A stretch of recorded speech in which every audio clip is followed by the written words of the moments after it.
The Sega CD, the very first nail in the coffin for the downfall of Sega. I want to talk about it. I had it back in the day. I've got some interesting stories, the good, the bad, and the ugly of the Sega CD, so stay tuned. First of all, there were two different styles of Sega CD when it came out. There was kind of a VCR looking one where you cram discs into it, and then there was the top loader one, your traditional PlayStation kind of style where you just flop the disc inside and then slap down the top. Reasoning behind it, probably price wise. I also heard that the first version was a little bit more glitchy and it had problems with the actual CD tray, and if your CDs got jammed inside of it or whatever, you were kind of SOL, right? But it was at a time where everything was going disc. They thought this was going to be the big new thing. They were like, cartridges? Nah, that's a thing of the past now. And then all music and everything was on cassette tapes as well at the time. So everything was going disc. Now, there were advantages to that, and it's kind of funny that I think even now today, you know, video games, they're digital, but most of them they still do come on a disc.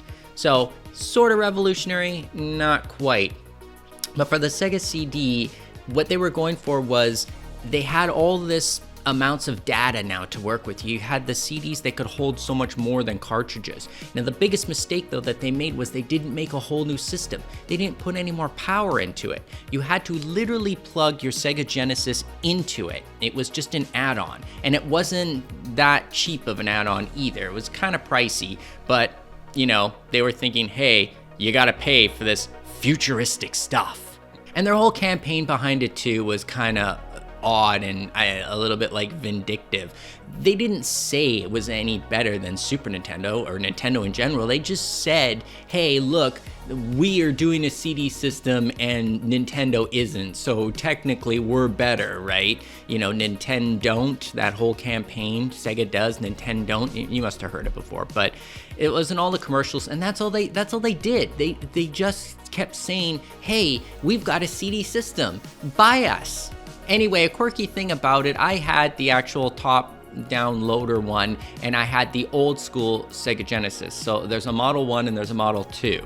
Now, the difference between it, and this is a quirky thing that came with the Sega CD, if you don't know, and that is if you had the Generation 1 Sega Genesis, it would hang off of the side a little bit because it was a little bit wider than the Generation 2 one. So when you actually put it on, the Sega CD had this tray underneath it to put your Genesis on. When you put it on, it would hang off. So what did they do? It came with this big piece of plastic that you attached to the side of it just so that it was flush with your original Sega Genesis. Could you call that really good engineering, or could you just call that, like nowadays I look at something like that and I think that that's sort of stupid. You know, it's the same premise of why don't you just make a whole new system? You're making it to fit both of the Sega Genesis, but in order to fit the Sega Genesis one, it kind of just looks more funky. I don't know, but that was their whole shtick. That's why it wasn't any powerful. So what did the developers have to work with? They had more data to work with, but they didn't have any extra power. So that's why when you notice, you see every single Sega CD game just looks like a Sega Genesis game. Now, the advantages that you did have was, of course, the games you could have full motion video. We're gonna get into that in a second. And you could have full vocal speech, voice actors could be in it. And you could also have orchestrated music. You could have actual recorded music in it. So the music was better, you got full motion, etc., etc. And you could have possibly bigger, longer games, which also I'm going to get into. But right away, we're going to address the elephant in the room. What did they do? They thought that it was interactive movie games. That was going to be the wave of the future. That's what we're going to take advantage of, right? We're going to make it so you don't just watch movies anymore, you actually play them. It was a disaster. It was a total flop. Because when you look at them, they don't even look like real movies. Like, look at how bad. I cringe, okay, at all the actors, because some of these things had kind of pretty high production value when you saw them. They were movie quality with the actors and the scripts and the special effects and everything like that. They were actually, some of them are pretty good, like Sewer Shark. Again, gonna talk about that specifically in a second, but stay with me on this. The cringe part is I'm thinking about the director and the time and the effort and the actors and everything, even the editor who had to go through all of this stuff. They recorded it all and they had to put it on a Sega CD that looked like dog shit. It looked like crap. Look at it. It's so it's so fuzzy. It's so pixelated. The color's all washed out. It is pure trash, right? So, and it's on this little tiny box. They couldn't even fit it in full screen. Oh man, all the work that went into it just amazes me how bad it really is. Where's Densler? So they packed in the game with Sewer Shark, which so happens to be one of the better full motion video games. But when you do look at it, when you take the movie aspects out of these games, what do you have? They're not even on Nintendo's level here, okay, people? They're like on Atari level, they're on Pong level. What do you really do in Sewer Shark, okay? It's almost like an endless runner app game, okay? You can't ever stop your ship. You can't really move your ship. You're just constantly going in one direction, and then when it says go down this pipe or go down that pipe, you just type in the direction of that pipe that you go down while you're just shooting on the screen at all these rats all the time. That's borderline anything that you do. And there's only like 2 things that kill you in the game. These drones, these kamikaze drone type robots that try to crash into your ship in the later stages. But most of all, the #1 enemy in this game that will kill you is literally just a dead end. You take a couple wrong turns or even one wrong turn and your ship just crashes right into a wall and you're dead. Like, who invented this ship? Who invented this ship that was just a suicide bomb that would just go in one direction and crash into a wall? Who wants this job? On to the next game that I have a guilty pleasure for is Night Trap. I know, it's terrible. All you do is you just switch the cameras inside of this house, and then when you have to set off a trap to trap these weird sodomites or whatever the hell they are attacking these girls, it's supposed to be like an interactive horror movie, and then the traps go off and they catch them. Yes, I get it. It's so simplistic, but I played the game because it was like an interactive kind of horror movie. I don't know why I liked it. I don't like it today, of course not. I meant back in the day when it came out. It was very novelty, but the novelty wore off very quickly. And they thought this was the wave of the future. And history always repeats itself, because whatever happened to the 3D televisions?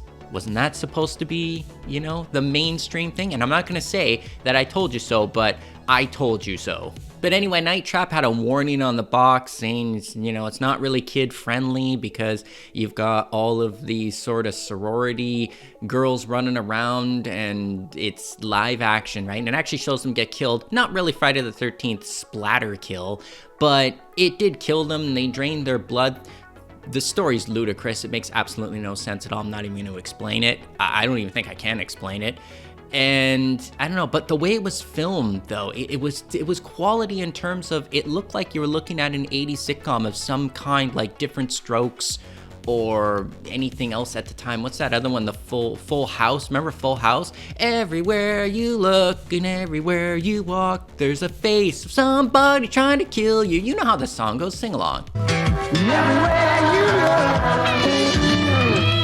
But anyway, speaking of Different Strokes, Kimberly is actually in the game.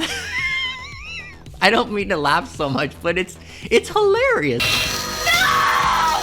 All right, you were perfect. Nobody's ever done that. The Sega CD is something to laugh at. If you've got beers and you know, and you've got a little, you know, toot, but still, if you do and you even attempt to try it, you can't stop laughing at it. I mean, if you took mushrooms, I know, say no to drugs, blah, blah, blah, I get it, right? But there's no way you could play these games sober. You're just like, why am I doing this?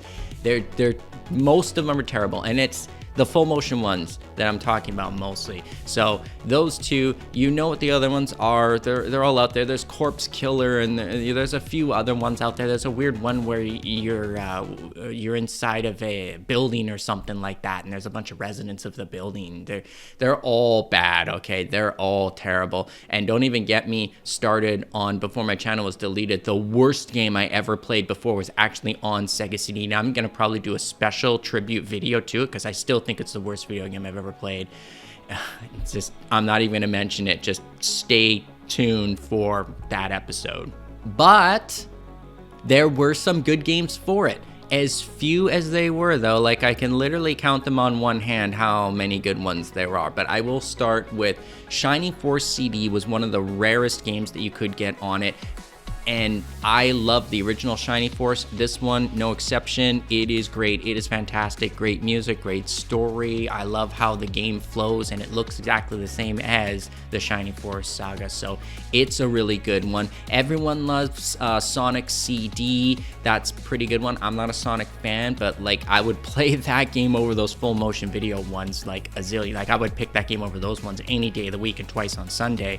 Another one is good is Snatcher, but I also think that game is overrated. I did play it. I found it a little boring, but hey, it's got a big fan base and it's supposed to be really good.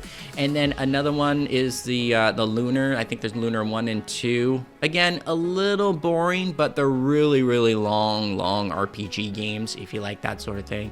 And I know I'm probably missing one or two, but I wanna stop with the last one as being one of my personal favorites for the system, and that is Prince of Persia. Why? Okay, I will tell you, the voice acting in this thing is the most hilarious thing I've ever heard in my life. It's probably one of the most funniest ones that I've heard, okay, because you have, it's not full motion video.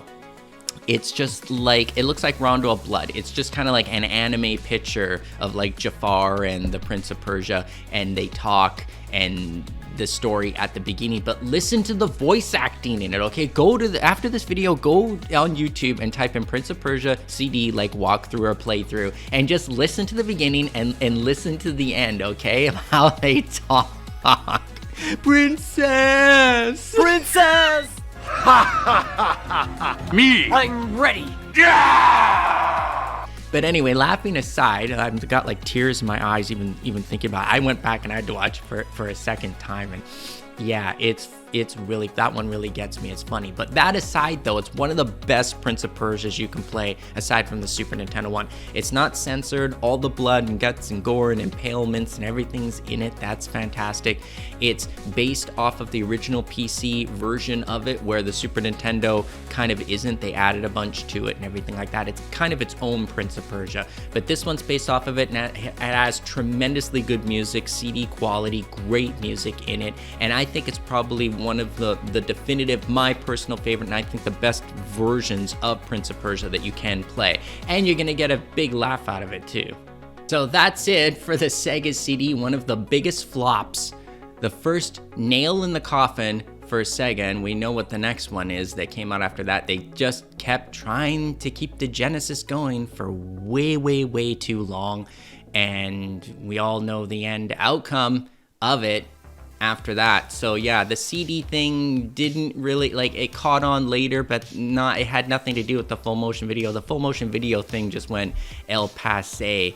And I will be doing a video, of course, later on about the 3DO, because a lot of those games came out on the Panasonic/Gold Star 3DO, and the movie quality looks way better on them. So at least you finally get to play Sewer Shark or any of the other games and at least see what the hell you're doing. But it was novelty at the time. I got it. I got suckered into it. I thought it was going to be the total wave of the future as well. I didn't think anything was going to change after that. But it was novelty, just like a lot of things were novelty even recently that kind of just go into the landfill after a while. But there it is. I guess the Sega CD has some charm. It's still retro, and that's about it. So again, what do you guys think about it? Did you play it? Did you watch the videos like I told you, and then comment down below? Did it make you laugh? I mean, it's pretty hysterical to me, and I want to hear about it from you guys. So that's it. Thanks a lot. Thumbs up for the video if you like it, of course. And if you want to see me talk about another retro system, of course, click over here. And if you want to subscribe, click over there. This bubble. If you click on it, it's pretty cool. If you hover your mouse over it, it's pretty cool too. It's got this floaty thing that comes out and it says things. It's really neat. So, yeah, I'll see you guys. You are wonderful. Bye-bye. See you next time.